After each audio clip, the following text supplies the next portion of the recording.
भगत सिंह। बच्चों, अब मैं तुम्हें भगत सिंह के बारे में कुछ बताने वाली हूँ। कोई मुझे उनका जन्म स्थान बता सकता है? ठीक है, मैं ही बताती हूँ। उससे पहले हम उनके कुछ छायाचित्र देखते हैं।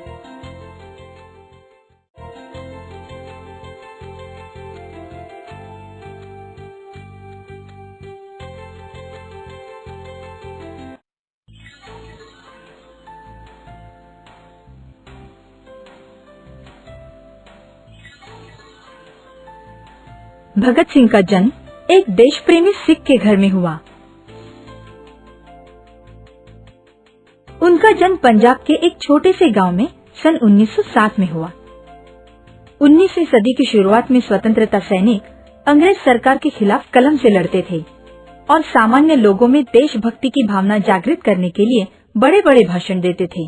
लेकिन पंजाब के भगत सिंह बिल्कुल अलग थे।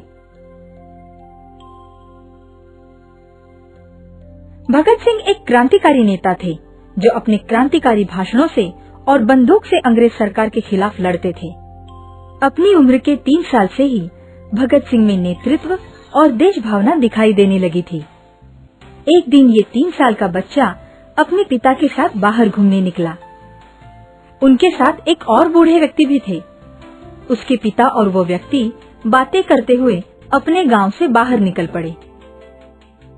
अचानक उनके पिता को भगत सिंह के पैरों की आवाज सुनाई नहीं दी, इसलिए वो वापस उसे ढूंढने के लिए गए। उन्होंने देखा कि एक जगह जमीन पर बैठकर भगत कुछ कर रहा था। उत्सुकतावश उसके पिता ने पूछा, क्या कर रहे हो भगत? जानते हो छोटे भगत ने उस पर क्या जवाब दिया? पिताजी, मैं सारे खेत में बंदूकें पैदा करूंगा। उन्हें लगता था कि खेतों में भी बंदूकें पैदा की जा सकती है। ये बात सुनकर उन दोनों को तो धक्का लगा। जलियांवाला बाग हत्याकांड भगत सिंह के काल में ही हुआ। 14 साल की उम्र में वो उस जगह गए। वहाँ की मिट्टी इकट्ठा की और एक स्मृति चिन्ह के रूप में उन्होंने जीवन भर उसे श्रद्धा से फूल अर्पण किए और उसकी पूजा की। उन्होंने अनेक क्रांतियों में हिस्सा लिया। बहुत सारे लोग बंदी बनाए गए और उनको उम्र कैद हुई। कुछ लोगों को मौत की सजा भी सुनाई गई। सन 1929 में भगत सिंह ने, जो भूमिगत थे, सेंट्रल असेंबली पर बम फेंकने का फैसला किया। बम फटने पर भी किसी को कोई चोट नहीं पहुंची, क्योंकि वो योजना किसी को चोट पहुंचाने के लिए नहीं बनाई गई थी। भगत सिंह वो बम फेंककर आसानी से भाग सकते थे, लेकिन उन्होंने अपने आप को जानबूझकर कैद करवा लिया, क्योंकि वो अदालत के सामने क्रांति का प्रचार करना चाहते थे। हर दिन जब भी वो अदालत में आते, ऊंची आवाज में इनकलाब जिंदाबाद, राज सत्ता मुर्दाबाद जैसे नारे लगाते थे। एक दिन भगत सिंह ने अपने दोस्तों के साथ मिलकर एक ब्रिटिश अफसर स्कॉट को मारने की योजना बनाई, लेकिन गलती से एक जूनियर अफसर सैंडर्स मारा गया और कैद से बचने के लिए उन्हें लाहौर भाग जाना पड़ा।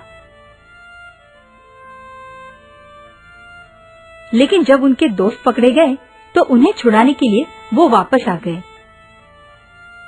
भगत सिंह को सैंडर्स की हत्या करने वाला मुजरिम कह के पहचाना गया और भगत सिंह कैदी बन गए। उन्होंने अपने कृत्य से मुंह नहीं मोड़ा, इसलिए उन्हें मृत्यु दंड दिया गया। भगत सिंह एक बहादुर और हिम्मत वाले व्यक्ति थे और उन्हें फांसी की सजा मंजूर नहीं थी। वो एक सैनिक की मौत मरना चाहते थे।